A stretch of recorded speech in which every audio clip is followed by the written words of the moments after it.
So today we're going to be simulating this quantum computer. I'm going to be doing the main transmit and receive sections. It's mostly just these 6 op amps.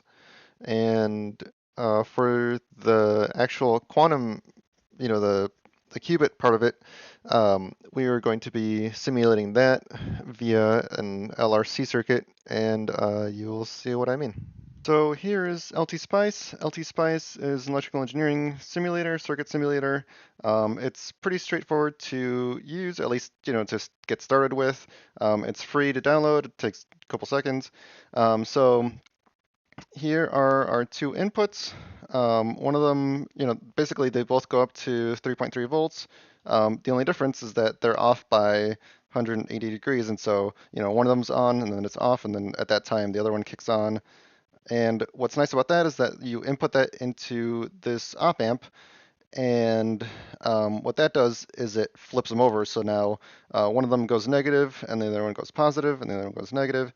And when you flip one over and add them together, you get the start of the pulse that we need.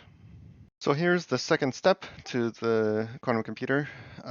We have a signal that comes in, that square wave that we made that goes into the negative and the positive.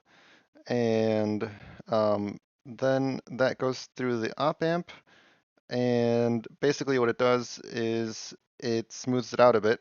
It is a low pass filter, and so it gets rid of the higher frequencies, which in this case would lead to bumps.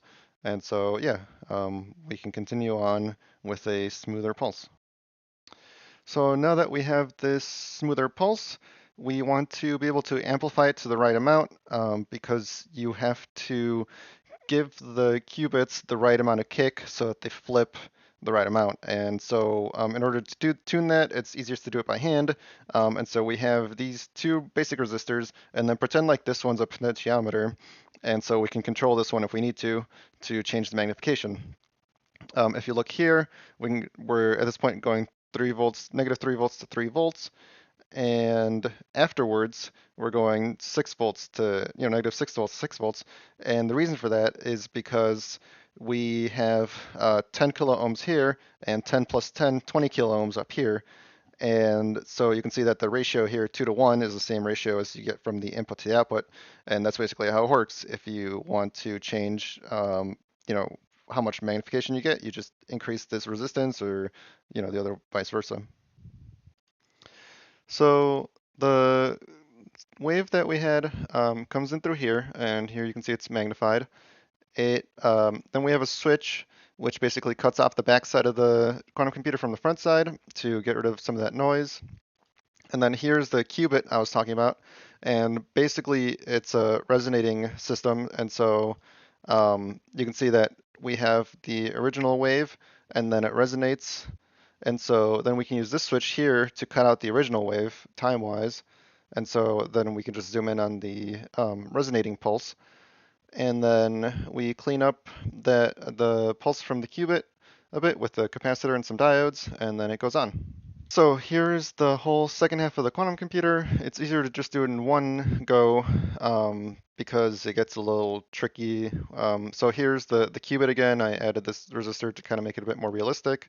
So as you may remember, we have the signal coming in from the qubit.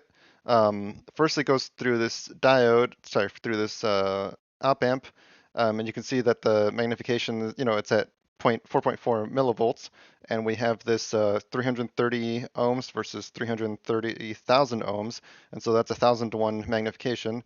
So if we click over here, we see that we went from millivolts to volts, and so we're magnified there. Then we want to clean up the signal a bit, so we run it through a 2 kilohertz bandpass, which I suppose doesn't make so much sense in the simulation since it's already kind of clean, but in the real world we're going to get noise, and so this is going to help with that. And so that cleans up some of that noise, and so it looks like this now. And finally, you can see we're at negative 7 volts to 7 volts, and the Pi Pico is not going to want to see negative 7 volts. That's going to be bad for it. So we've got this rectification op amp here at the end, which basically flips it over and does a little bit of magnification, or I guess demagnification, because again, we don't want to go above that number. And so it looks like I might have to change one of these resistors because we're still at 4.5, and the ADCs on the Pico don't really want to go past the 3. But that's pretty straightforward. You just kind of mess around with these resistor numbers until it gives you the number you want. And yeah, now we've got this pretty clean quantum signal.